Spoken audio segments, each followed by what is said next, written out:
Hello everyone, welcome to the class. अभी के इस क्लास में हम लोग बिजनेस स्टार्ट्स को कंटिन्यू करेंगे, ठीक है।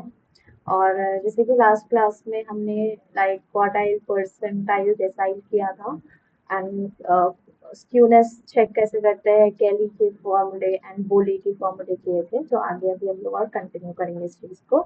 एंड यूनिट नंबर 5 होगा ये business starts and research method, ठीक है। मेरा नाम है निधि साइनी। मैं आपको पेपर 1 के साथ साथ 2 की भी प्रिपरेशन कराती हूँ, जो कि बिल्कुल ही फ्री ऑफ कॉस्ट होता है। हमारा पेपर 2 इज कॉमर्स।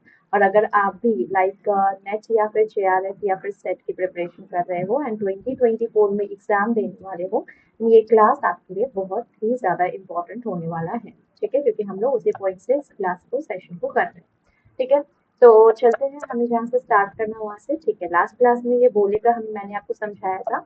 आपको दो चीज याद रखना है जो आपका लाइक केले का जो फॉर्मूला होगा, केले ने जो कोएफिशिएंट ऑफ यूनिट्स चेक करने को दिया है, उसने लाइक मीन का हेल्प लिया है, मीडियन का हेल्प लिया है एंड स्टैंडर्ड डेविएशन का हेल्प लिया है, राइट। बट अगर मैं बात करूँ बोले का, तो बोले ने मीन मीडियन की जगह किसका हेल्प लिया है? क्वार्टाइल का हेल्प लिया है, क्वार्टाइल का, ठीक है। क्वार्टाइल के हेल्प से उन्होंने बोला है कि आप कोएफिशिएंट ऑफ स्क्यूनेस चेक कर सकते हो, राइट। तो ये फॉर्मूला भी हो चुका है। सिमेट्रिक स्क्यूनेस क्या होता है एंड कुटोसिस क्या होता है, ये भी मैंने आपको बता दिया, इसको भी एक्सप्लेन कर दिया है। एंड नेक्स्ट आगे बढ़ते हैं। लेप्टोकर्टिक, मेसोकर्टिक, ये भी हो चुका है, ठीक है आपका। This is also done. अब मेजर ऑफ डिस्पर्सन से हमें स्टार्ट करना है, राइट। मेजर ऑफ डिस्पर्सन क्या होता है, डिस्पर्सन का मतलब क्या होता है, ठीक है। Just a second.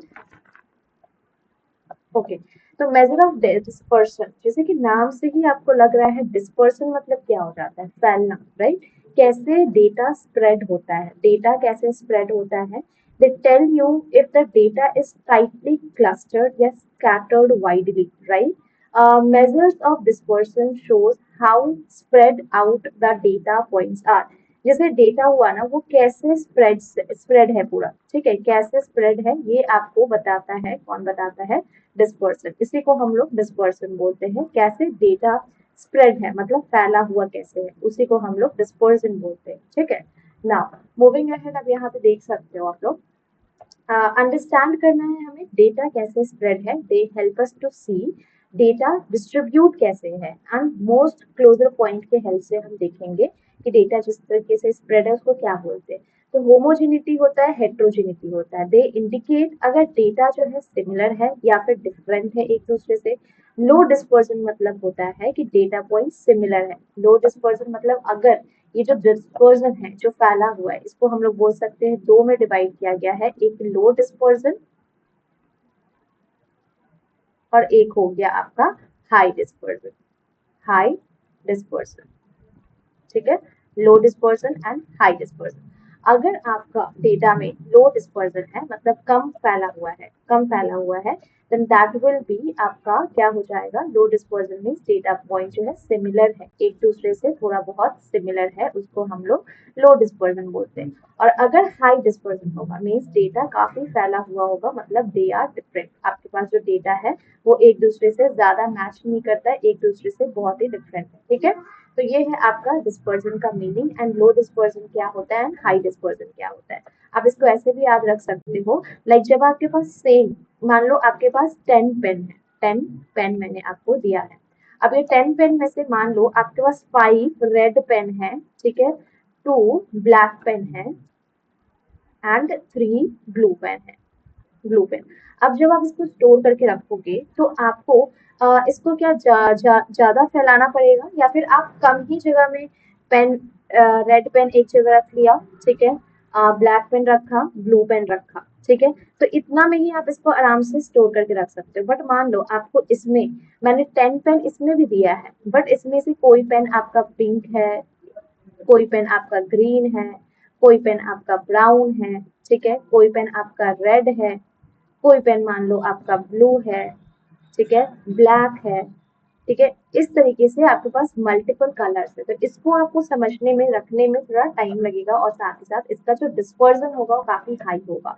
तो जब आपके पास जो डेटा है वो डिफरेंट हो, एक दूसरे से मैच नहीं कर रहा है, डिफरेंट डिफरेंट डेटा हो, तब आपका हाई डिस्पर्जन होता है। एंड जब डेटा आपके पास सिमिलर है, एक दूसरे से मैच कर रहा है, तब आपका लो डिस्पर्जन होता है। तो इसको हम लोग एक हेट्रोजेनिटी एंड होमोजेनिटी से भी समझते हैं। तो इसको आप होमोजीनियस बोलोगे, होमोजेनिटी होता है यहाँ पे। अब मैंने इसको याद करने का आपको एक टेक्निक बताया कि होम आ रहा है, होम, होम में सबको जाना पहचाना होता है, सबको जाना पहचाना और सभी से हम मतलब रोज रोज मिलते हैं। तो ये हो गया आपका होमोजेनिटी, जहाँ पे सब कुछ थोड़ा बहुत सिमिलर होगा। एंड ये आपका हो जाएगा हेट्रोजेनिटी, जैसे मार्केट में जाओ सब कुछ अलग अलग होता है, डिफरेंट डिफरेंट, तो ये आपका हेट्रोजेनिटी हो जाएगा। ठीक है, तो इन सिंपलर टर्म हम जो डिस्पर्जन मेजर करते हैं, जिसके हेल्प से हमें पता लग पाता है कि एक डेटा दूसरे डेटा से कैसे अलग है, ये हम समझ सकते हैं, डिस्ट्रीब्यूशन को समझ सकते हैं सिमिलैरिटी और डिफरेंस के हेल्प से। ऑब्जेक्टिव क्या है, हम क्यों करते हैं डिस्पर्जन को, क्यों समझना क्यों है हमें। देखो, सबसे पहले हम ये चेक करने के लिए कि डेटा रिलायबल है या नहीं है। डिस्पर्जन की हेल्प से हम ये समझ सकते हैं कि जो डेटा स्प्रेड हुआ है, डेटा पॉइंट आउट, ये आपका अराउंड द एवरेज, इसमें हम लाइक ये एक दूसरे से कनेक्टेड है या नहीं है एवरेज से। और साथ ही साथ ये आपको ये भी बताता है कि डेटा रिलायबल है या नहीं है, how widely they are scattered, less reliable है या मोर रिलायबल है। ठीक है, तो डिस्पर्जन की हेल्प से आप ये जान सकते हो कि आप डेटा पे ट्रस्ट कर सकते हो या नहीं कर सकते हो। क्लियर है?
ओके, तो हम लोग यहाँ देख सकते हैं कि कंपेयर करना, वेरिएबिलिटी ऑफ टू और मोर सीरीज, कंपेयर करना और चेक करना कि एक दूसरे से कैसे डेटा कनेक्टेड है या नहीं कनेक्टेड है, डिस्पर्जन की हेल्प से हमें समझ सकते हैं। और साथ ही साथ अगर ज्यादा स्प्रेड है, वेरिएबिलिटी ऑफ डिफरेंट डेटाबेस, इसके हेल्प से हम आइडेंटिफाई कर सकते हैं कि डेटा कंसिस्टेंट है या फिर कंसिस्टेंट या यूनिफॉर्म है या नहीं, मतलब सेम कंसिस्टेंट स्टेबल है या नहीं है, या बार बार स्कैटर चेंज होते रहते हैं डाइवर्स वे में। For facilitating the use of other statistical measure, dispersion के हेल्प से हम ये देख सकते हैं कि स्टैटिस्टिकल मेजर एंड एनालिसिस ये प्रोवाइड करता है आपको एसेंशियल इन्फॉर्मेशन कैसे डेटा स्प्रेड है, and which is often necessary for interpreting other statistical measure accurately. Basis of statistical quality control, in quality control process, इसका मतलब होता है कि हम मेजर करते हैं डिस्पर्जन, जिसके हेल्प से हम एसेस कर सकते हैं consistency, variability of product of process, and enable करना बिजनेस को कि आइडेंटिफाई कर सके हम जो भी वेरिएशन हो रहा है, चेंजेस हो रहा है, उसको समझ सके और उसके अकॉर्डिंग कस्टमर सेटिस्फैक्शन हम लोग कर सके। ठीक है, तो डिस्पर्जन का कुछ खास आपका लाइक अगर ऑब्जेक्टिव नहीं था, देखा जाए तो सबसे पहले तो हम लोग क्यों करते हैं डिस्पर्जन, ये देखने के लिए कि डेटा जो है ना, डेटा कितना कंसिस्टेंट है, कंसिस्टेंट है, कितना डेटा लाइक यूनिक है। राइट, यूनिक नहीं, सॉरी, यूनिफॉर्म है, यूनिफॉर्मिटी चेक करते हैं, राइट, UNIFORMITY, यूनिफॉर्मिटी चेक करते हैं। हम डेटा पे रिलाई कर सकते हैं कि नहीं, डेटा रिलायबल है या नहीं, डेटा जो है कहीं ऐसा तो नहीं है कि वो बार बार स्कैटर करता है, चेंज होता है, डाइवर्स होता है, ऐसा तो नहीं है। जैसे कि मान लो एक कस्टमर, एक शॉपकीपर है, शॉपकीपर, ठीक है। अब ये शॉपकीपर क्या करता है, इसके पास मान लो एक दिन में 30 कस्टमर्स आते हैं, ठीक है, एक दिन में 30 कस्टमर्स आते हैं, फिर एक फेस्टिवल के टाइम में मान लो एक दिन में 60 कस्टमर आते हैं। जो ये चेंजेस नोटिस कर रहा है ना, जो ये इसका ग्राफ में जो चेंजेस आएगा सामान की बिक्री होने में, तो ये देखिएगा कि हाँ, अगर मान लो एक फेस्टिवल में 60 आ रहा है और नॉर्मल डेज में 30 आ रहा है, और एक फेस्टिवल हो रहा है उसमें मान लो 50 आ रहा है, तो ये 60-50 में जो ये 10 का अंतर हो रहा है, ये क्यों अंतर हो रहा है, और ये जो चेंजेस आ रहा है, स्कैटर डाइवर्स हो रहा है, जो डेटा कंसिस्टेंट नहीं है, ये क्यों हो रहा है, क्या हो रहा है, तो ये हम डिस्पर्सन की हेल्प से देख सकते हैं और समझ सकते हैं, ठीक है। तो डिस्पर्सन के हेल्प से आपको क्या करने मिल सकता है, क्या नहीं, ऑप्शन समझ में आया। आप 2 और मोर डेटा सीरीज की स्टडी करते हो, 2 और मोर डेटा सीरीज की स्टडी करने के बाद आप देखते हो कि क्या जो चेंजेस हो रहा है उसमें उसमें क्यों हो रहा है, किस लिए हो रहा है, ठीक है। अगर उसका आप उसको आप कंट्रोल कर सकते हो, तो आप क्वालिटी कंट्रोल करने की कोशिश करते हो, एंड आप क्या करोगे, आप बेटर कस्टमर सर्विस प्रोवाइड करने की कोशिश करोगे, बेटर कस्टमर सेटिस्फैक्शन प्रोवाइड करते हो आप, राइट, बेटर कस्टमर सेटिस्फैक्शन आप प्रोवाइड करते हो। तो ये आपका हो गया पॉइंट डिस्पर्सन का ऑब्जेक्टिव था। नाउ अब हम लोग देखेंगे कि आपका classification, that is major of dispersion जो है वो हम 2 प्रकार से कर सकते हैं, एक एब्सोल्यूट हो जाता है, एक रिलेटिव हो जाता है। एब्सोल्यूट में आप देखोगे इसमें हमारा सेम यूनिट रहता है जिसमें हम डेटा को एक्सप्रेस करना चाहते हैं, बट रिलेटिव में क्या होता है, रिलेटिव में रेशियो या परसेंटेज आ जाता है जिसकी वजह से हम डेटा को चेंज करते हैं। जैसे कि देखो, एब्सोल्यूट में यहाँ रुपी, केजी, मीटर, किलोमीटर, इसमें सेम यूनिट है, बट इसमें जो है ना कोएफिशिएंट ऑफ डिस्पर्सन आ जाता है, मतलब इसमें रेशियो वगैरह आ जाता है, ठीक है। अब यहाँ देखोगे एब्सोल्यूट और आपका लाइक मेजर ऑफ डिस्पर्सन, ये जो है ये आपको क्लियर आइडिया देता है कि डेटा कितना स्प्रेड हुआ है, ठीक है। आप इसमें कंपेयर करने की जरूरत नहीं है किसी और को, बट आप एग्जैक्ट आपको एग्जैक्ट एक एब्सोल्यूट नंबर दे दिया जाए जिसके हेल्प से आप चेंज को देख पाते हो। इमेजिन करो कि आपके पास कुछ नंबर्स है, ठीक है, एंड एब्सोल्यूट मेजर आपको बताता है कि कैसे एक नंबर दूसरे नंबर से अलग है, तो ये क्या हो जाएगा, range, mean, absolute deviation, variance या standard deviation, right. And relative की अगर बात करूं तो ये बताता है एक दूसरे से कैसे रिलेटेड है। यहाँ पे आपने क्या देखा, यहाँ पे हमें देखना नहीं है, कंपेयर नहीं करना, मतलब एक दूसरे से कैसे कौन रिलेटेड है ये हमें उतना नोटिस नहीं करना, ठीक है। बट अगर आप यहाँ देखो इस पॉइंट में, लाइक ये वाला पॉइंट की अगर बात करूं, तो इसमें आपको कंपेयर करने को बोल रहा है, कंपेयर करना है कि डेटा कैसे स्प्रेड आउट है, कैसे स्प्रेड आउट है डेटा, एंड कैसे एक दूसरे से कनेक्टेड है। तो हम रिलेटिव मतलब क्या हुआ, रिलेटेड, रिलेटेड, तो यहाँ कंपेयर करने की बात करिए और यहाँ पे विदाउट कंपेरिजन की बात की जा रही है, ठीक है। तो जैसे कि एवरेज हो गया या मिडिल वैल्यू, फॉर एग्जाम्पल जैसे कि देखो, instead of just knowing the numbers are spread out, relative measure आपको ये बताता है कि दे आर स्प्रेड आउट तो है, बट कंपेयर करता है टू द एवरेज और some other reference point. Relative measure of dispersion on the other hand, ये एक्सप्रेस करता है वेरिएबिलिटी और spread out of data some to some other reference point, typically the mean और median. This measure allow कि जो हम comparison कर रहे हैं डिस्पर्सन का अक्रॉस डिफरेंट डेटा सेट और पॉपुलेशन, हम देख सके। अब जैसे कि यहाँ देखो, आपका मेजर ऑफ डिस्पर्सन में यहाँ क्या है, एब्सोल्यूट मेजर, जिसमें आपका रेंज आता है, quartile deviation, mean, absolute deviation and standard deviation, and यहाँ रिलेटिव में क्या क्या है, coefficient of variation, coefficient of quartile deviation, coefficient of mean deviation, coefficient of range. आप देखोगे यहाँ पे रेंज है, सिर्फ रेंज है, और यहाँ क्या है, coefficient of range, coefficient of range, ठीक है। ये क्वार्टाइल डेविएशन है, यहाँ क्या है, कोएफिशिएंट ऑफ क्वार्टाइल डेविएशन, ये मीन एब्सोल्यूट डेविएशन है, और ये क्या है, कोएफिशिएंट ऑफ मीन डेविएशन, ये स्टैंडर्ड डेविएशन है, एंड यहाँ पे स्टैंडर्ड डेविएशन नहीं है, कोएफिशिएंट ऑफ वेरिएशन है, ठीक है। तो ये वाला टेबल इज बहुत इंपॉर्टेंट, क्योंकि आपसे एक बार एग्जाम में पूछा गया था कि कौन किसका पार्ट है, ऐसे करके कुछ क्वेश्चन आया था, तो इसको याद कर लेना, ठीक है। अब जैसे कि रेंज की बात करें, रेंज किसका पार्ट था, रेंज आपका पार्ट था एब्सोल्यूट का, एब्सोल्यूट का पार्ट था, एब्सोल्यूट मेजर का पार्ट था, राइट। तो अभी हम एब्सोल्यूट मेजर को देखेंगे, एक एक करके जानेंगे। एब्सोल्यूट मेजर जैसे कि रेंज की बात करें तो रेंज एक सिंपलेस्ट वे है जिसके हेल्प से हम मेजर कर सकते हैं कि डेटा स्प्रेड कैसे है। जैसे कि आप जस्ट सब्ट्रैक्ट करते हो smallest value from the largest value to get the range. That means अगर मान लो आपको ये डेटा दी गई है क्वेश्चन और आपको बोला जाता है कि आप रेंज निकालो, तो रेंज कैसे निकालोगे? जैसे यहाँ लिखा है कि smallest value minus largest value equals to आपको आपका रेंज मिल जाएगा। ठीक है, तो इसमें सबसे आपका स्मॉलेस्ट वैल्यू इज 3, तो देखो यहाँ 3 लिख दिया। ठीक है, एंड यहाँ पे आप देखोगे सॉरी स्मॉलेस्ट माइनस लार्जेस्ट नहीं, largest minus smallest, yes largest minus smallest. ठीक है, लार्जेस्ट माइनस स्मॉलेस्ट, तो 3 लिखा एंड लार्जेस्ट सबसे कौन है 9, तो ये 6 क्या हो गया आपका रेंज हो गया। सिंपल। तो रेंज जो है सिंपली आपको बताता है कि कैसे एक डेटा दूसरे डेटा से मतलब how much your data stretches from lowest to from the lowest value to the highest value. ये आपका quick and easy to calculate होता है, बहुत इजी था,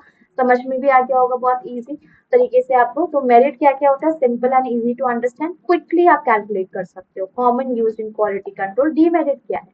ये आपका ओपन एंडेड डिस्ट्रीब्यूशन के लिए नहीं होता है, ये आपका सिर्फ और सिर्फ टू एक्सट्रीम वैल्यू के लिए होता है, इग्नोरिंग द रेस्ट। कैसे लिखा एक्सट्रीम वैल्यू? क्यों लिखा है एक्सट्रीम? मतलब मैंने बताया था दो आउटलायर्स जो होते हैं ये एक्सट्रीम वैल्यू होते हैं, जैसे कि यहाँ 1 2 3 4 6 7 8 9, इसमें सबसे हाईएस्ट वैल्यू क्या होगा 9, सबसे लोएस्ट इज 1, बाकी सबसे हमें कोई मतलब है? कोई मतलब नहीं है। तो क्या हम ये देख सकते हैं कि इसमें जो भी इम्पैक्ट आ रहा है मतलब जो हमारा यहाँ पे रेंज आ रहा है ये सिर्फ और सिर्फ दो एक्सट्रीम वैल्यू की वजह से आ रहा है। हम ये सब के सब को क्या कर रहे हैं? इग्नोर कर रहे हैं, हमें इससे कोई मतलब नहीं है। तो हम बाकी सबको इग्नोर करते हैं, सिर्फ और सिर्फ दो एक्सट्रीम वैल्यू को ही इसमें कंसिडर करते हैं। Sensitive to sampling fluctuations and outliers.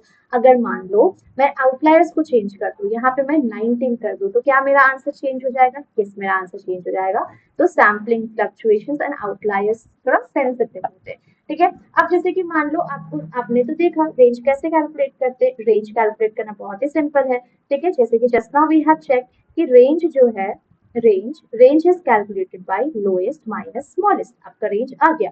Range जो होता है हमेशा ही एक्सट्रीम वैल्यू से देखते हैं हम लोग, एक्सट्रीम वैल्यू से हम लोग रेंज को देखते हैं, राइट। अब नेक्स्ट क्या है आपका inter quartile range. Inter quartile range that is IQR। तो inter quartile range, inter quartile range हम कैसे कैलकुलेट करते हैं? इंटर क्वार्टाइल रेंज जो होता है, क्वार्टाइल आ रहा है, क्वार्टाइल याद होगा आपको 4 पार्ट्स, तो ये आपका range that is middle 50% of your data. तो find it, subtract the first quartile and the third quartile from the third quartile. First को एंड थर्ड क्वार्टाइल को हमें माइनस करना होता है। Not affected by extreme value, याद रखना ये आपका that is inter quartile range क्या एक्सट्रीम वैल्यू से अफेक्ट होगा? इंटर क्वार्टाइल रेंज आपका एक्सट्रीम वैल्यू से अफेक्ट नहीं होगा। इंटर क्वार्टाइल रेंज आपका लाइक क्या बोला था, हाँ एक्सट्रीम वैल्यू से कोई इस पे असर नहीं होगा। तो इंटर क्वार्टाइल रेंज का फॉर्मूला क्या होगा? That is Q3 minus Q1 हमेशा। ठीक है, आपको मैंने मान लो Q1 दिया 10, Q2 दिया 20, ठीक है, Q3 दे दिया मैंने 15, है ना, और Q4 दे दिया मैंने 30। अब हमने क्या देखा है कि रेंज में तो हम हाईएस्ट और लोएस्ट लेते हैं, बट इसमें क्या करेंगे हम लोग? सिर्फ और सिर्फ Q3 लेंगे, मतलब इसको लेंगे, एंड Q1 मतलब सिर्फ और सिर्फ इसको लेंगे।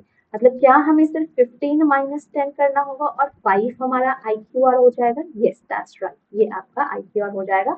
हमें ना ही इससे मतलब है ना ही इससे मतलब है, हमें इंटर क्वार्टाइल रेंज का फॉर्मूला पता है, that is Q3 minus Q1, Q3 minus Q1, simple. जैसे यहाँ देखो inter quartile range 30 minus 20 equals to 10। हमें क्या Q1 का मतलब, Q1 से मतलब था यस, एंड Q3 से मतलब था ओके।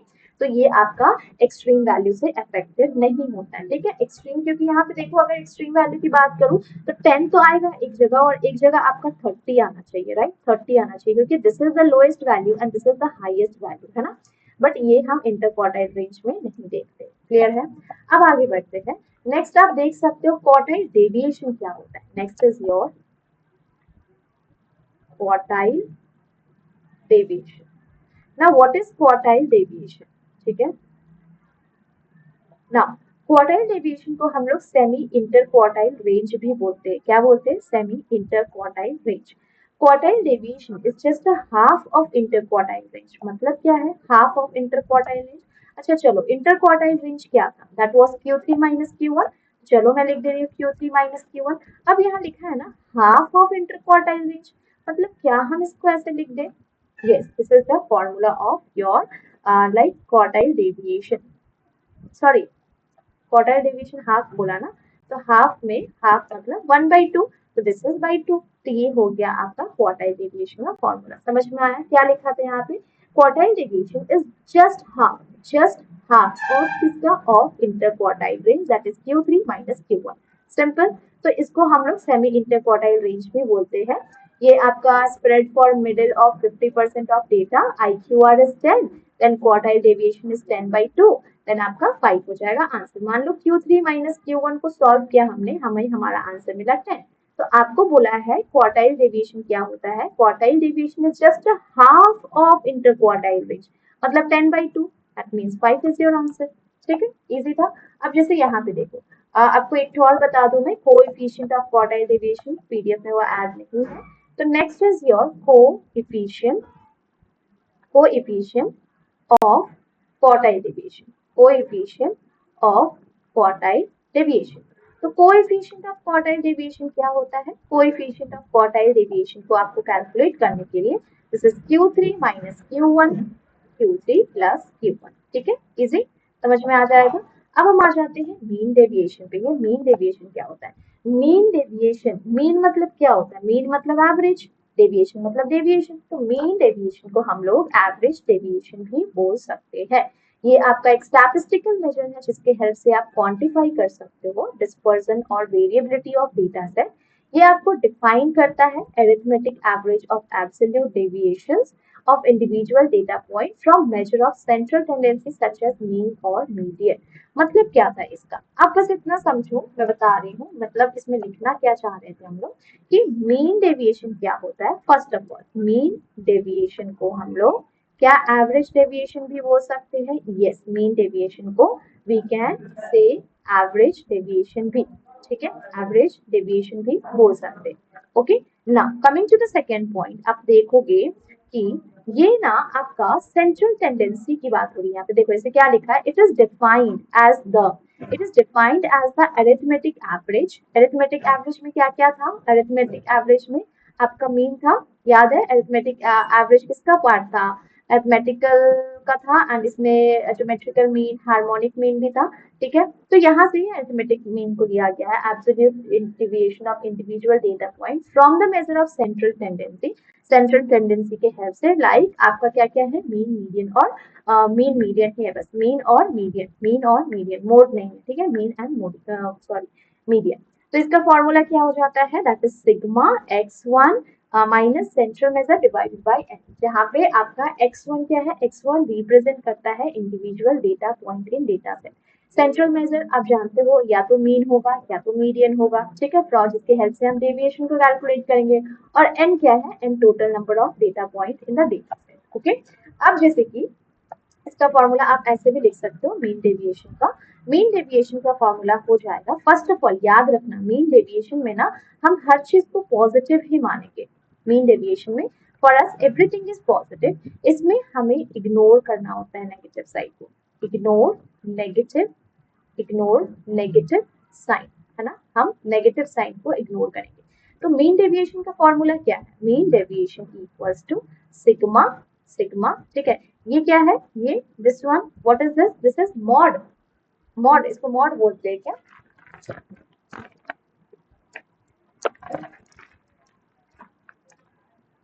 इसको मॉड बोलते हैं क्या? मॉड ही बोलते हैं शायद से, हाँ। तो mod, this is x minus x bar, mod का साइन, डिवाइडेड बाय n। तो ये मॉड दे दिया, इसका मतलब पता है क्या है? मॉड दे दिया, इसका मतलब ये है कि आपको इसको सॉल्व करते वक्त you don't have to consider sign, don't consider sign, you have to ignore the sign, ignore sign. क्यों इग्नोर करना? क्योंकि हम मीन डेविएशन ले रहे हैं और मीन डेविएशन में वी अज्यूम कि everything is in positive value, सबके सब पॉजिटिव वैल्यू में ही है। ठीक है, पॉजिटिव वैल्यू में ही है। अब देखो, मीन डेविएशन हो गया और स्टैंडर्ड डेविएशन, ये दोनों भी देखेंगे। अच्छा, मीन डेविएशन का कुछ मेरिट और डीमेरिट भी देख लेते हैं, क्या क्या है कुछ यहाँ पे देख लेते हैं। अच्छा, तो वेट अ सेकेंड, अच्छा इसमें इतना ही है, ओके। तो मीन डेविएशन का शायद से इसमें ऐड किया होगा, ये ट्रिम्ड मीन है, ये भी आपका अलग है, समथिंग स्टार्ट हो जा रहा है, ओके मैं आपको यहीं पे शॉर्ट शॉर्ट में बता देती हूँ। चलो, मीन डेविएशन का अगर हम लोग बात करें उसका मेरिट और डीमेरिट का, तो मेरिट तो सबसे पहले ये होगा कि it is simple to understand, ठीक है, और ये आपको ट्रस्ट में ये सब आपको क्वेश्चन में पॉइंट्स में लिख के देते हैं कि क्या mean deviation is simple to understand, तो you have to mark yes it is simple to understand, it is easy to compute, ये इजीली कंप्यूट कर सकते हो। इसमें ना एक्सट्रीम वैल्यू से कोई असर नहीं पड़ता है, एक्सट्रीम आइटम से इट गेट लेस इफेक्टिव, ठीक है। ये आपका इकोनॉमिक्स के फील्ड में यूज होता है, कॉमर्स में यूज होता है, यहाँ आप कंपेयर करते हो डेटा सेट को and easily you give the information with the help of central value, with the help of central value. अब देखो इसका डीमेरिट, इसमें हमें सब कुछ को पॉजिटिव लेके चलना होता है, नेगेटिव को इग्नोर करना होता है, तो ये इसका डीमेरिट हो जाता है। यहाँ पे कुछ एक्यूरेट मोड नहीं होता है, ठीक है, आपको लाइक ये आपका फर्दर एल्जेब्रिक कैलकुलेशन नहीं होता है इसमें, तभी आपका लाइक पोजिशनल मीन में कंसिडर किया जाता है, ठीक है, तो ये आपका डीमेरिट हो गया, ठीक है, इसका डीमेरिट हो गया ना। Next, coefficient of mean deviation भी होता है, देखो कोएफिशिएंट ऑफ मीन डेविएशन कैसे हो सकता है, अब जैसे कि यहाँ पे देख सकते हो, coefficient of mean deviation is the measure which is used to compare the dispersion या variability of two data set, it is calculated by dividing mean deviation ये देखो है ना, by the measure of central tendency, by the measure of central tendency. मतलब क्या हम लोग ये लिख सकते हैं कि mean deviation, coefficient of mean deviation अगर हमें कैलकुलेट करना है, अगर हमें coefficient of mean mean deviation अगर हमें कैलकुलेट करना है, तो क्या हम लोग इसको कैलकुलेट करने के लिए ऐसे लिख सकते हैं कि यहाँ पे जैसे लिखा है मीन डेविएशन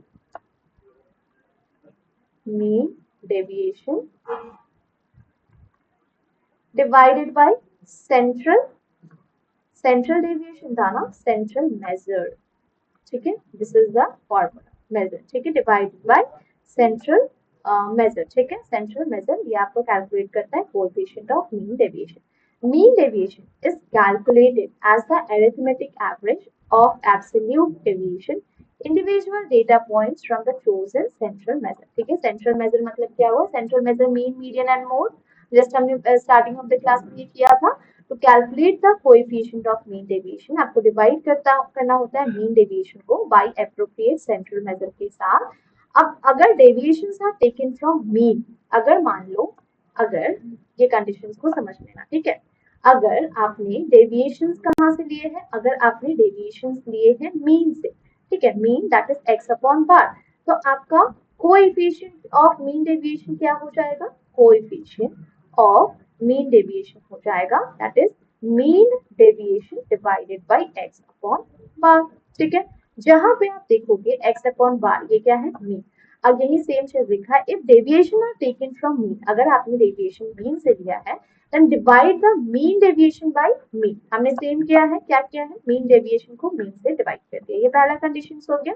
अब दूसरा कंडीशन देखो क्या होता है, ठीक है, दूसरा कंडीशन, अब जैसे कि यहाँ पे लिखा है if the deviation are taken from mode, अगर आपने डेविएशन कहाँ से लिया है, मोड से लिया है, दैट इज जी की बात हो रही है, तब आपका कोएफिशिएंट ऑफ मोड क्या हो जाएगा, कोएफिशिएंट ऑफ मोड क्या हो जाएगा, that is again same mean deviation divided by Z, यहाँ देखो लिखा है same mean deviation divided by mode, mode को जी से रिप्रेजेंट करें, ये एक्स अपॉन बार। अगर मान लो आपने डेविएशन मीडियन से लिया है, if you have taken the deviation from median, ना फोर्थ पॉइंट, अगर आपने डेविएशन मीडियन से लिया है, मीडियन से लिया है, ठीक है, इन दैट केस आपका क्या हो जाएगा देख लो, अगर आपने मीडियन से लिया है then that case mean deviation divided by median, मतलब mean deviation divided by median, ठीक है, मीडियन, मीडियन को एम से रिप्रेजेंट कर रहे हैं, ठीक है, क्लियर है, इतना ही पॉइंट समझ में आया, यही लिखा हुआ है यहाँ पे आपको।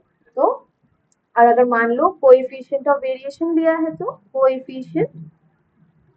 Coefficient of variation, coefficient of variation, that is your CV, ठीक है, and in that case CV equals to standard deviation and mean, ठीक है। तो ये क्या है, this is your standard deviation, standard deviation and this is your mean, ठीक है। तो if there is coefficient of variation then in that case that is CV equals to standard deviation divided by mean। अब जैसे कि देख लो, मैं आपको कुछ डिफरेंस बताती हूँ मीन डेविएशन का, ठीक है, मीन डेविएशन का as well as standard deviation का। बट उससे पहले ना मैं आपको स्टैंडर्ड डेविएशन समझा देती हूँ कि स्टैंडर्ड डेविएशन होता क्या है, क्योंकि ये वाला, एक मिनट, क्योंकि ये वाला पेज में तो ट्रिम में से ही क्लास स्टार्ट हो रहा है, तो मैं आपको यहाँ पे स्टैंडर्ड डेविएशन का मीनिंग पहले बता दे रही हूँ, इसको सेव कर दे रही हूँ तो आप लोगों को शेयर कर दूँ मैं टेलीग्राम पे। चलो अब मैं बताती हूँ आपको स्टैंडर्ड डेविएशन क्या होता है। स्टैंडर्ड डेविएशन, ठीक है, स्टैंडर्ड डेविएशन ये आपका मोस्ट इंपॉर्टेंट एंड सबसे ज्यादा यूज होता है डिस्पर्जन में, मेजर्स ऑफ डिस्पर्जन है। दिस इज मोस्ट important, ठीक है, and widely, most important and widely used measures of dispersion, ठीक है। ये आपका स्टैंडर्ड डेविएशन सबसे पहले किसने यूज किया था? First of all it was used by Karl Pearson इसने यूज किया था 1893 में। इसको मीन स्टैंडर्ड डेविएशन को हम लोग रूट मीन भी बोलते हैं, रूट मीन स्क्वायर डेविएशन भी बोलते हैं, याद रखना, ठीक है। फिर से बता रही हूँ, स्टैंडर्ड डेविएशन जो होता है this is the most important and one of the widely used measure of dispersion. ये आपका सबसे पहले कार्ल पियर्सन ने यूज किया था 1893 में, ठीक है, 1893 में, ठीक है, 1893 में। अब इसमें क्या होता है, इसको हम लोग रूट मानते हैं, किसका रूट मानते हैं? स्टैंडर्ड डेविएशन का रूट मानते हैं, ठीक है, standard deviation, root means standard deviation, इसको हम लोग रूट मीन स्टैंडर्ड डेविएशन भी बोलते हैं। Sorry, this is the another name, ठीक है, this is the another name, root mean square deviation. अब जैसे कि यहाँ पे देख लो, it is defined as the square root, ठीक है, इसको हम लोग चलो खैर छोड़ो ये हटाओ, इसके हेल्प से अच्छा हाँ, स्टैंडर्ड डेविएशन कभी भी नेवर ये आपका नेवर नेगेटिव, स्टैंडर्ड डेविएशन कभी भी नेगेटिव नहीं हो सकता है, ठीक है। और लिख लो, जो सम होता है, sum of square of standard sum of square of deviation of item, sum of square of deviation of sum of square of deviations of sum of square of deviation of items in the series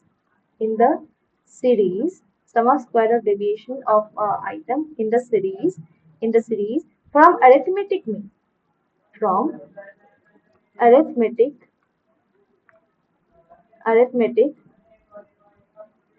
mean is minimum.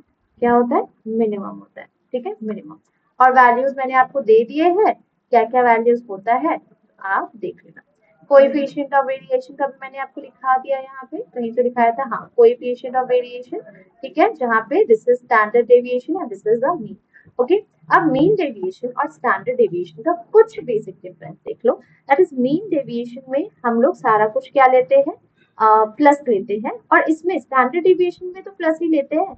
आप तो बोलोगे ma'am standard deviation में भी तो plus ही लेते हैं, but इसमें क्या है ना, इसमें इग्नोर करते हैं हम साइन को, प्लस हो या माइनस हो हमें कोई मतलब नहीं, बट इसमें ना हम लोग साइन को कंसिडर करते हैं, ठीक है। स्टैंडर्ड डेविएशन में we consider the sign.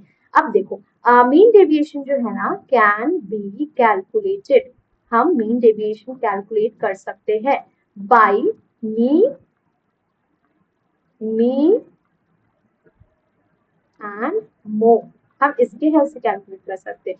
But अगर मैं स्टैंडर्ड डेविएशन की बात करूं तो कैन बी कैलकुलेटेड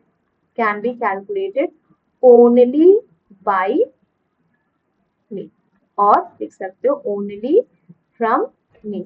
समझ में आ गया, ओनली फ्रॉम मीन। तो यही हो गया आपका mean deviation and standard deviation का। ये आपको इसमें भी प्लस लेना है, इसमें भी प्लस लेना है, लेकिन इसमें you have to ignore sign and इसमें साइन को हम कंसिडर करते हैं। मीन डेविएशन आपका मीडियन से, मीन से, मोड से, तीनों से कैलकुलेट हो सकता है, बट स्टैंडर्ड डेविएशन हमेशा मीन से ही कैलकुलेट होगा। ठीक है, मीन से ही कैलकुलेट होगा। नाउ अब हमारा बहुत ही इजी टॉपिक स्टार्ट होने वाला, सैंपल।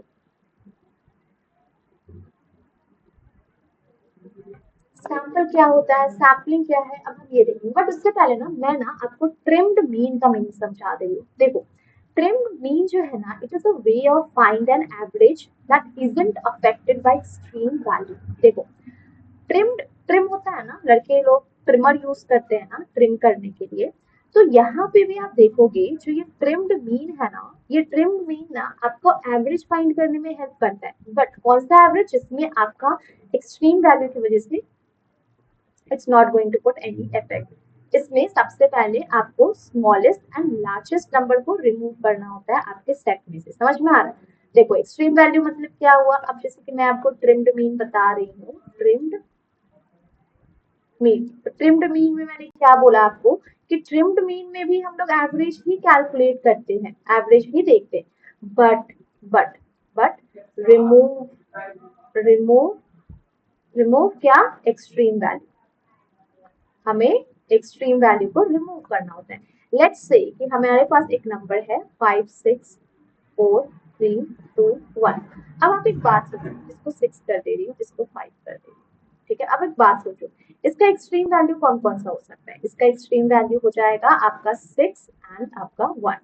तो सबसे पहले first of all you have to remove the extreme value. Remove किया, ठीक है, जैसे कि यहाँ पे लिखा है that is smallest and largest number, यही होता है ना, this is the largest number, this is the smallest number, जो कि रिप्रेजेंट करता है एक्सट्रीम वैल्यू।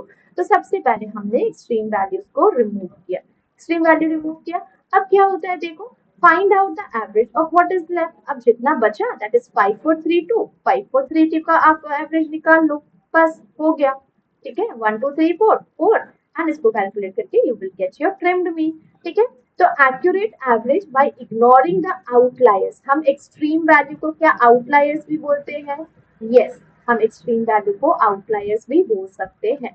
ठीक है, ट्रिम मीन की हेल्प से हम statistical measure use to calculate more representative average by removing a certain percentage of highest and lowest value from the data। हमने हाईएस्ट एंड लोएस्ट वैल्यू को remove किया before computing mean को calculate करने, मतलब average calculate करने से पहले। ये मेथड आपको हेल्प करता है मिनिमाइज करने के लिए आउटलायर्स का इम्पैक्ट। आउटलायर्स की वजह से जो भी इम्पैक्ट पड़ेगा आपके आंसर को, उसको रिमूव करता है।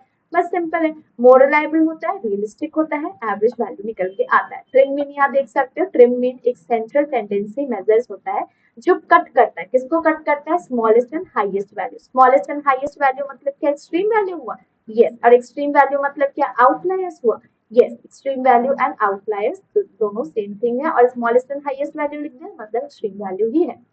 by applying the standard averaging formula from greater accuracy। तो यहाँ पे देख सकते हो ये पूरा नंबर दिया है, आपको बोला इसका आप ट्रिम्ड मीन मुझे कैलकुलेट करके शो करो। तो ट्रिम मीन क्या कहता है कि सबसे पहले आउटलायर्स को रिमूव करो, तो यहाँ से इसको रिमूव किया एंड यहाँ से इसको रिमूव किया। उसके बाद जो बचा उसका हमने ट्रिम मीन कैलकुलेट किया, और ट्रिम मीन कैलकुलेट करने पे 2.6 आ गया। सिंपल। हाउ इट वर्क्स, जैसे कि देखो, पहले डेटा को अरेंज करना है असेंडिंग ऑर्डर में, उसके बाद रिमूव करो कुछ percentage lowest and highest value.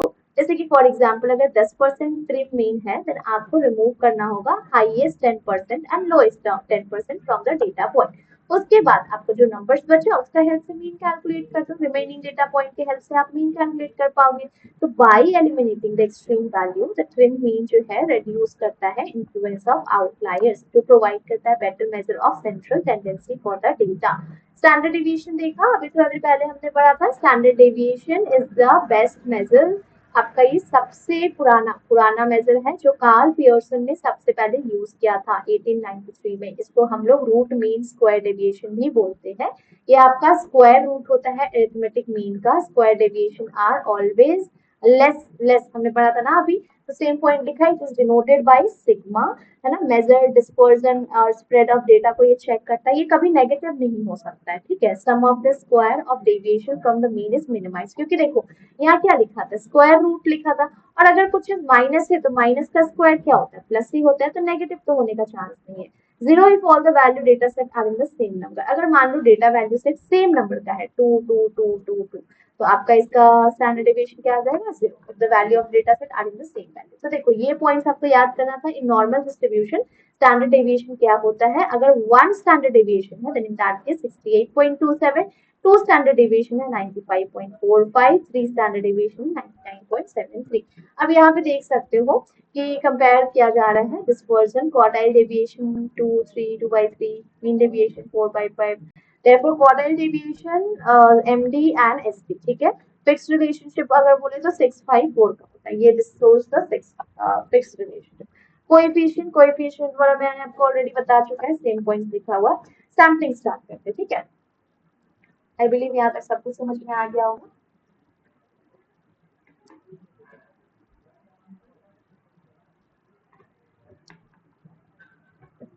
ना व्हाट इज सैम्पलिंग, सैम्पलिंग क्या होता है। सैम्पलिंग को पढ़ने से पहले हमें जानना होगा व्हाट इज पॉपुलेशन, पॉपुलेशन क्या होता है, क्योंकि पॉपुलेशन से ही आपका सैंपल निकलता है, राइट। तो जो पूरा ग्रुप होता है ना इंडिविजुअल्स का या किसी का भी, जिससे हम कुछ सीख रहे हैं या जिससे हम कुछ लाइक लेसन ले रहे हैं, कमेंट ले रहे हैं या कुछ भी, उसको हम लोग पॉपुलेशन बोलते हैं, जिसमें सारे ही मेंबर्स आ जाते हैं जो भी आपके ग्रुप में है, जिसके ऊपर आप स्टडी कर रहे हो, कलेक्टिंग द इंफॉर्मेशन और data given. If you want to study the average height of adult women, अगर आपको एवरेज हाइट देखना है अडल्ट वुमेन का यूएस में, तो यूएस में जो भी आपका वुमेन होंगी अडल्ट वुमेन, वो सभी के सभी आपके पॉपुलेशन होंगे। इजी था, इजी सो इजी, है ना। अब सैंपल क्या होगा, अब मान लो उस पॉपुलेशन में से मैंने एक उसका सेट निकाला, एक सेट को सेलेक्ट किया जिसके ऊपर एक्चुअली मुझे स्टडी करना है, तो वो मेरा सैंपल हो जाएगा, ठीक है। सैंपल जिसके पॉपुलेशन से मैंने एक पार्ट निकाला जो मेरा सैंपल होगा। जैसे कि आप देखो, अब सभी के तो हाइट मेजर करना is not possible, adult women का it's not possible in US, तो आप क्या करोगे, आप सिंपली 1000 अडल्ट वुमेन को उसमें से लोगे एंड उनका हाइट एस्टिमेट करोगे पूरा पॉपुलेशन के अकॉर्डिंग। तो ये था आपका सैंपल ना, व्हाट इज सैम्पलिंग। तो देखो जो प्रोसेस होता है ना, सेलेक्ट करते हो जिस प्रोसेस से सैंपल को पॉपुलेशन में से, ये पूरा पॉपुलेशन था, अब इस पॉपुलेशन में से मान लो ये पार्ट आपका सैंपल था, तो ये जो प्रोसेस मैंने अभी आपको करके दिखाया ना, this process is known as sampling, ठीक है। ये आपका अलग अलग होता है सैम्पलिंग में, जैसे कि आपका रैंडम सैम्पलिंग हो गया, स्ट्रैटिफाइड सैम्पलिंग हो गया, सिस्टमैटिक सैम्पलिंग हो गया। जैसे कि आपने रैंडमली क्या किया, हर एक अडल्ट वुमन में से आपने क्या किया, सभी को इक्वल चांस दे दिया, ठीक है, तो आपका सैंपल हो गया 1000 वुमेन का, ठीक है। तो देखो सैम्पलिंग से ना आपका लाइक जून में एग्जाम होगा ना, हाँ जून वाले सेट में आपको सैम्पलिंग से क्वेश्चन था, ठीक है, तो ध्यान से सुनना। अब देखो सैंपल साइज मतलब क्या होता है, सैंपल साइज मतलब होता है जो नंबर ऑफ इंडिविजुअल जिसको आपने अपने सैंपल में इंक्लूड किया है।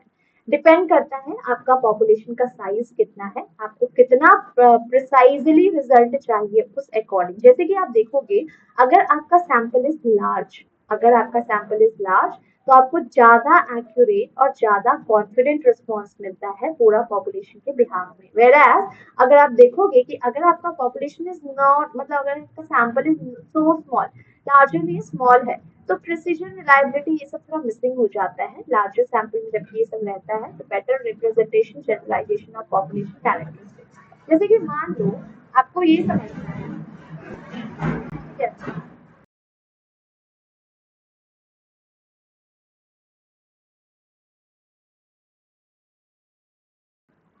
ठीक है। अगर मान लो आपसे एग्जाम में पूछते हैं कि like small sample is best और लार्ज सैंपल इज बेस्ट, तो आप किसको बेस्ट मानोगे, always large sample is best, जो आपको ज्यादा एक्यूरेट और ज्यादा प्रिसाइज रिस्पॉन्स दे सकता है, ठीक है। स्मॉल सैंपल क्या होगा, मान लो 4 लोग रखा है, 4 लोग ने अपने अनुसार आंसर्स दे दिया, हो गया। लार्ज सैंपल रखा, अगर मान लो 8 लोग रखा, 8 लोग में से अगर 2 लोग का भी आंसर मैच हो रहा है तो आप इसको करेक्ट मानोगे, राइट, बाकी सबको 50-50 लेके चलोगे। So this is the sample का साइज, सैंपल का साइज जितना लार्ज होता है उतना अच्छा होता है, ठीक है। जितना लार्ज उतना एक्यूरेटली उतना कॉन्फिडेंटली आपको आपका इंफॉर्मेशन मिल सकता है, आंसर्स मिल सकता है, ठीक है। अब जैसे कि देखो यहाँ क्या लिखा है, choosing N appropriate sample size is crucial, बहुत ही इंपॉर्टेंट है क्योंकि इसके अनुसार ही आपको आपका वैलिड एंड रिलायबल रिजल्ट मिल सकता है। गुड सैंपल साइज इंश्योर करता है कि आपका जो रिप्रेजेंटेटिव है precision, power, genuinity of finding, ये आपको सैंपल साइज डिपेंड करता है कि आपने किस बेसिस पे लिया है। साइज के बेसिस पे डिपेंड करता है, एरर के बेसिस पे, कॉन्फिडेंस लेवल, पॉपुलेशन का वेरिएबिलिटी, साइज हो गया। Larger sample size lead to more precise statement, क्या लिखा है, larger sample size lead to more precise estimates and higher confidence result मिल पाता है। For instance, estimating a population portion with 95% confidence and level of ignoring error कितना हो सकता है 5%। तो यहाँ पे एक्सेप्टेंस का ज्यादा चांस है, मतलब आपका सैंपल साइज इज गुड, ठीक है। अब सैम्पलिंग करने की जरूरत ही क्यों है, सैम्पलिंग करना ही क्यों है, ठीक है। देखो पूरा पॉपुलेशन पे करना पॉसिबल, लाइक पूरा पॉपुलेशन पे स्टडी करना तो पॉसिबल नहीं है ना, एंटायर पॉपुलेशन पे स्टडी करना तो पॉसिबल नहीं है, ठीक है। किसी भी सिचुएशन में आपको, क्योंकि बहुत टाइम कंज्यूमिंग होगा। तो सैम्पलिंग ना इम्पोर्टेंट बहुत सारे रीजन के लिए, क्या क्या मैं बताती हूँ, बट उससे पहले मैं आपको एक और बताती हूँ बात। देखो अभी जैसे कि आप नेट और जेआरएफ और सेट की प्रिपरेशन कर रहे हो, अब क्या होता है कि आपको बोल दिया जाता है कि एनटीए की तरफ से कि कुछ सिलेबस नहीं है, मैं कुछ भी आपसे पूछ सकता हूँ। तो आप एक बात सोचो, आप कुछ भी में भी आप क्या करोगे, आप कभी गूगल से पढ़ोगे, कभी वाईटी से पढ़ोगे, कभी अपने कॉमर्स का को पढ़ोगे, कभी 12 का बुक पढ़ लिया, कभी ग्रेजुएशन का बुक पढ़ लिया, इतना कुछ। और इससे कुछ कुछ तो होंगे जो इससे ज्यादा भी पढ़ लेंगे, न्यूज़पेपर पढ़ लेंगे, मैगजीन पढ़ लेंगे, जीएस पढ़ लेंगे, इतना कुछ पढ़ लेंगे, राइट। बट अब जबकि एनटीए ने सिलेबस दे दिया है, तो क्या हमारा टाइम सेव हो पाता है, क्या हमें पता है कि हमें सैम्पलिंग में क्या क्या पढ़ना है, हमें स्टैट्स में क्या क्या पढ़ना है, हमें मैथ्स में क्या क्या पढ़ना है, हमें कॉम्प्रिहेंशन में क्या क्या पढ़ना है, क्या हमें ये सब पता है? यस, हमें ये सब पता है। तो सैम्पलिंग का यही फायदा है कि आपको, अगर आप सैम्पलिंग करते हो तो आपका टाइम सेव होता है, आपका कॉस्ट सेव होता है, आपका मनी सेव होता है, आपका आपको प्रॉपर आंसर मिल पाता है, आपको मालूम होता है आपको क्या आंसर लेना है। तो सैम्पलिंग इम्पोर्टेंट है क्योंकि आपको सैम्पलिंग के हेल्प हेल्प से आपका टाइम बचता है, आपका एफर्ट बचता है, इजीली आप सबको अप्रोच कर सकते हो, एरर को आप कंट्रोल कर सकते हो, प्रैक्टिकल होते हो आप, इकोनॉमिकल होता है, एक्यूरेसी होती है, एक्यूरेट आपको आंसर हो सकता है।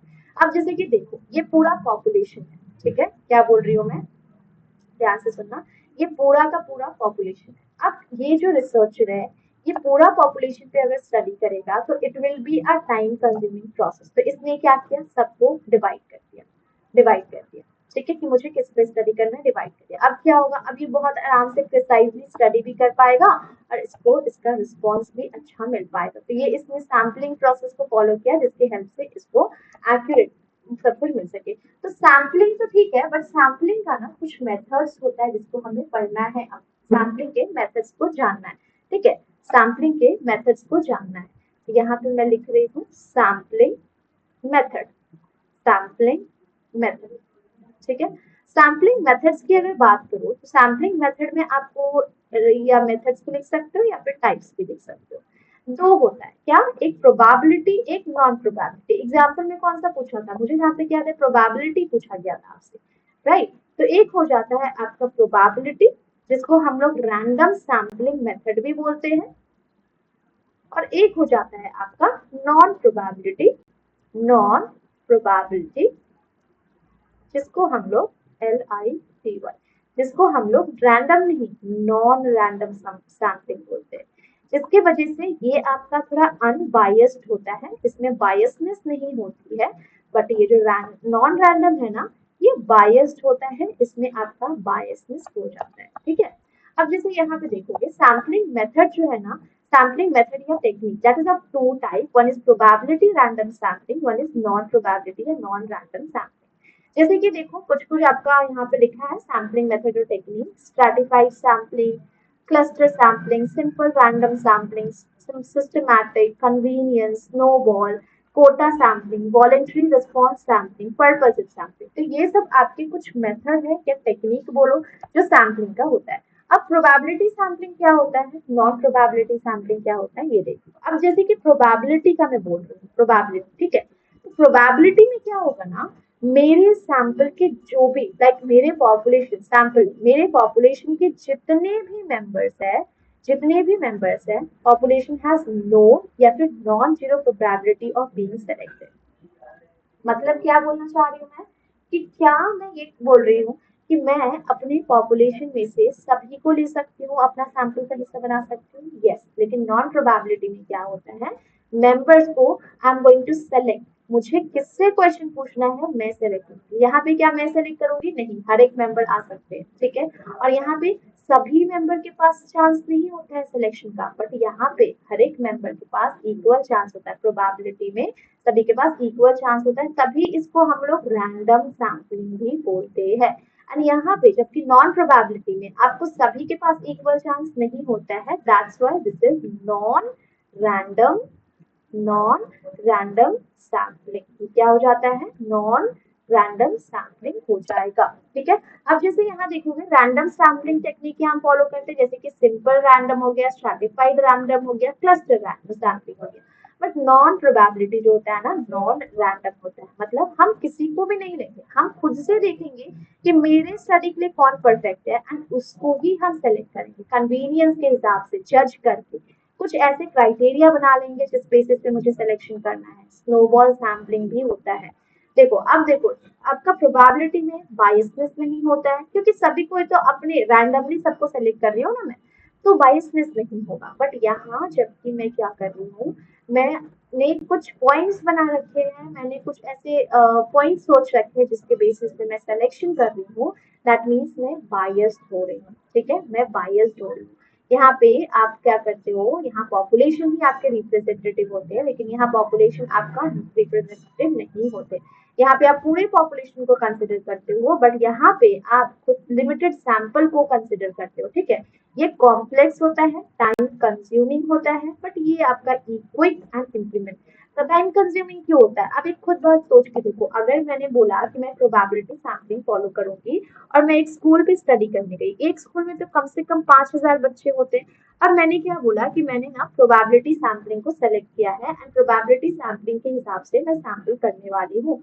तो अब क्या हो रहा है, ये 5,000 में से मैं हर एक बार एक एक बच्चा से स्टडी कर रही, एक एक बच्चा से क्वेश्चन कर रही, ठीक है। ऐसे करते करते काफी बच्चे हो गए, सबसे मुझे स्टडी करा, मान लो मैंने पूरा 1,000 बच्चों पे स्टडी किया, 1,000, ठीक है, रैंडमली 1,000 बच्चे को ले लिया, ठीक है। तो ये पूरा पढ़ने में, सबसे क्वेश्चन पूछने में, सबको समझने में मेरा टाइम जाएगा, बिल्कुल जाएगा।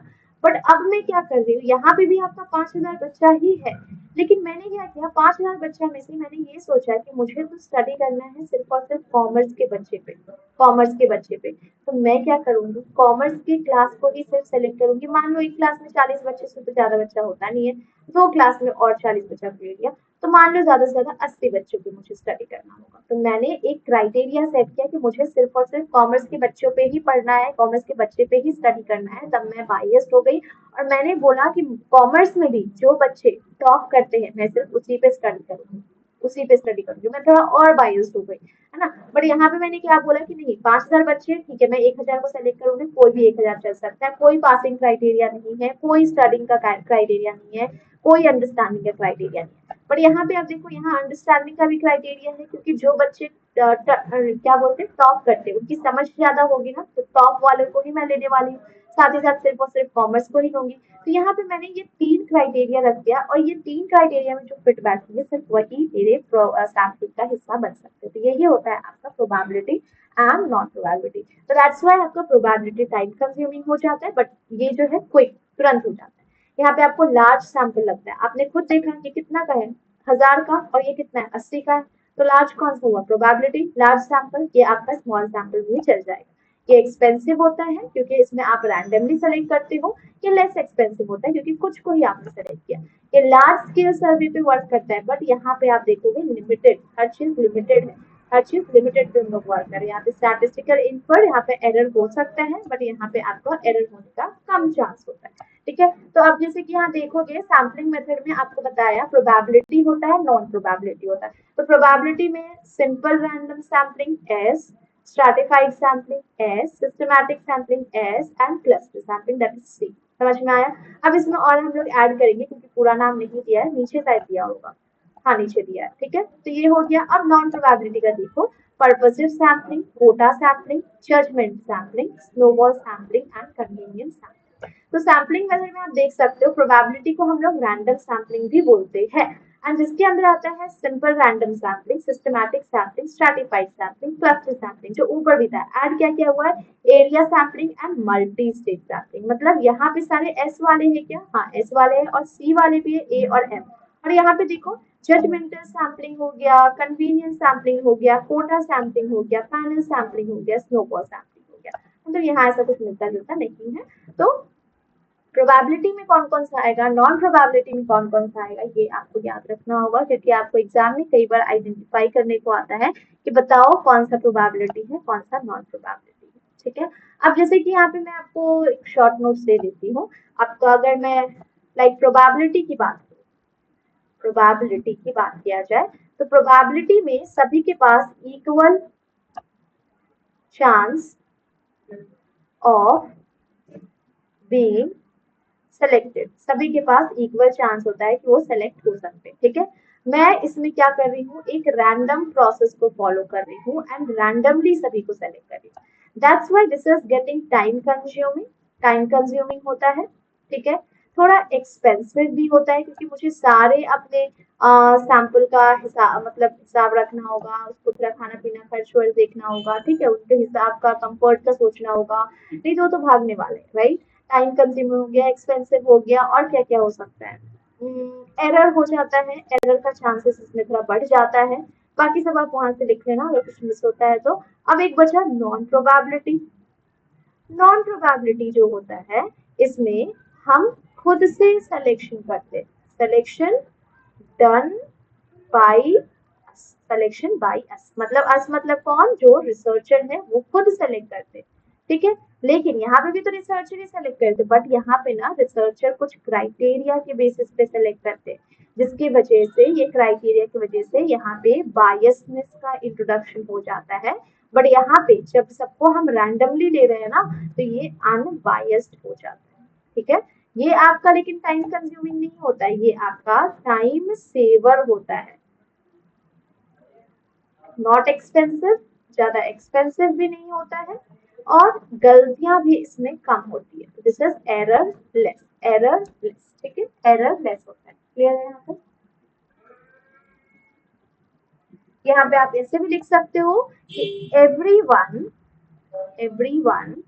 do everyone do not have equal